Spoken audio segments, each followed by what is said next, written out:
thank you, Dr. Sanjay Chaudhary, for giving me this opportunity. And good morning, everybody. I thank my team for helping me in making these presentations. Now we start with Dr. Matthew Gurren left. Once the software PI was introduced, what exactly happened? You are using only 34% energy or 66% less energy you are using, and because of that you are getting clear-cut nuclear species and free-floating capsulotomy. Now free-floating capsulotomy also allows air bubble to escape into the anterior chamber, thereby further not allowing crowding of the capsular bag.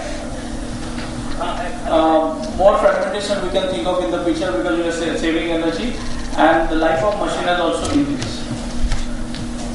The pressure is only to 16 millimeters of mercury. That means suppose a patient has a pressure of 12, his IOP will go to 28 during the procedure. And therefore, at cases like advanced glaucoma, diabetic neuropathy, high myopia, where we are a bit skeptical about doing these cases, now we can do this safely. We are getting a much clearer view because of some filter being introduced in the system and the improved OCT, and therefore the placement of the incisions and capsular axis has improved, especially the eccentricity of the capsular axis as alluded by the previous speakers, and because of that astigmatism management has improved. Now these are the three images when we started using the machine more than 2 years back, 2.3 software, then 2.16 and 2.20. So you can see that continuously there is an improvement, and as a result we are seeing things much better now. But what is required further is integration of diagnostics with the therapeutic machines. Second thing is nomograms for arcuate incision. If they are inbuilt in the machine, it would be really helpful. The cut pattern matrix on lenses. Matrix has been available on some other platform, and that seems to be definitely a step toward decreasing the phaco time. And lenticular extraction and corneal pockets for presbyopic injuries. Now, enhanced lens fragmentation is there now, which is being introduced with the software 2.30, which is going to be installed in most of the centers in India in next 1 month's time. What you're going to get is grid pattern.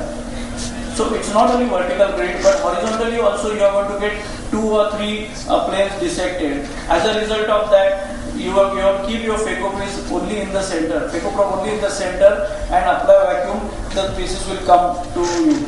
Of course, there's going to be some learning curve, and I have not used it, but it looks like we're going to save the phaco time for that. So coming back to the same slide again, we had problems like nomograms or arcuate incisions and integration with diagnosis. Why we require this? Because in LASIK, 90-93% of the patients they land up with emetropia, whereas in cataract the percentage is dismal 55%. And we have made our patients aware of what we can give them, and the expectations have gone up. And when we say that we're going to do this surgery, that surgery, and you're left with a 0.5 cylinder after multifocal, patients are not happy. And therefore, something needs to be done on this platform. Now, there is a new introduction called Alcon Refractive Cataract Suite. It is akin to Forum, which is being introduced by Zeiss, but this is meant purely for cataracts. We have separate diagnostic instruments like OCT, topographer, biometer. Now in Alcon Refractive Suite, they are trying to combine all the instruments into one.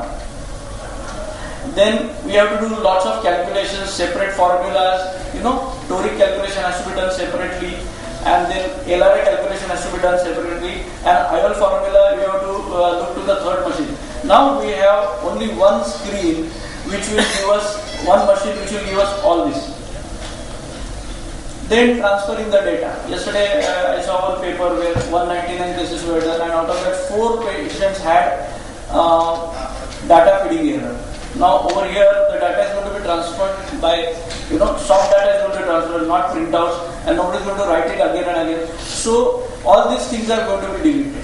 Plus you are going to get a printout which you are familiar with, because you have seen that printout in the that screen in the OPD, and the same screen you are going to get in your operation theatre. And then we are getting new markers, okay, better placements of the incision, because there is going to be a photograph with a very highly sensitive camera being taken. When you applanate the cornea, you cannot see the limbus very carefully, and therefore the incision tends to shift either outside or inside.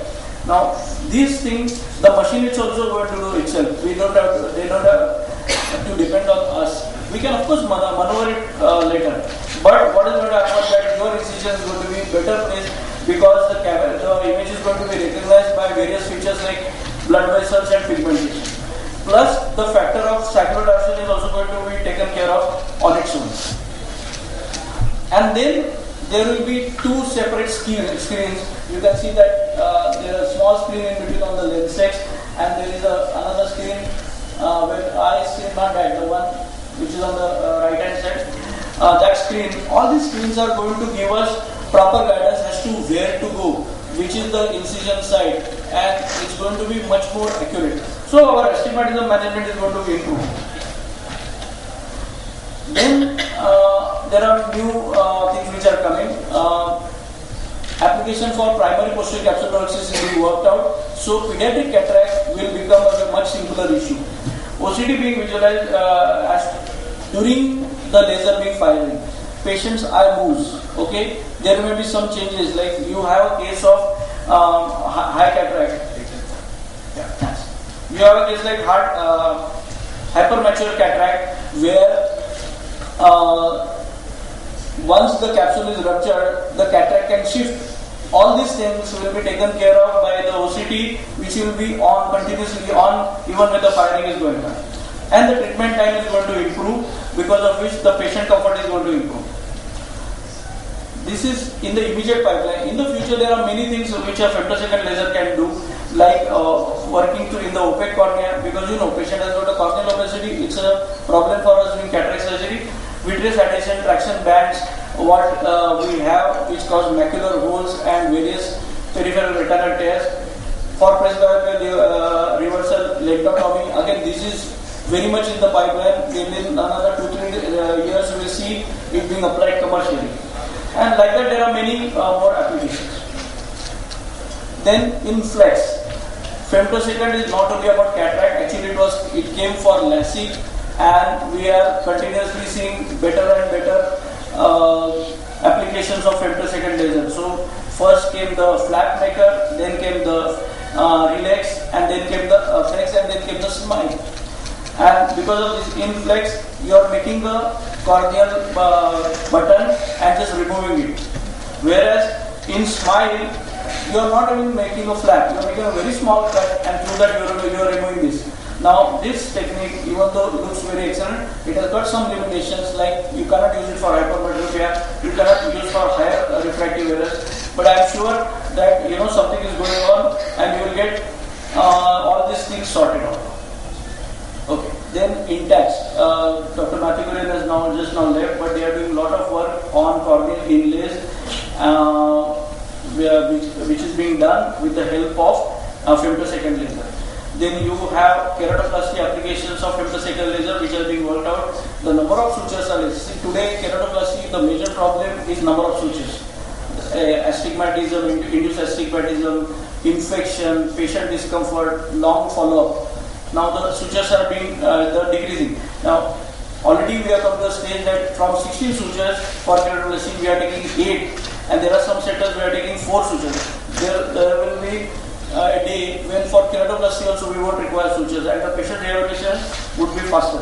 So like that, there are many things in the pipeline. Synchronization of the diagnostic instrument and with the therapeutic, I think it is a major step, because it will decrease our headache. Post-cataract hemotropia rates are going to improve more than 55%, and newer conception applications are coming.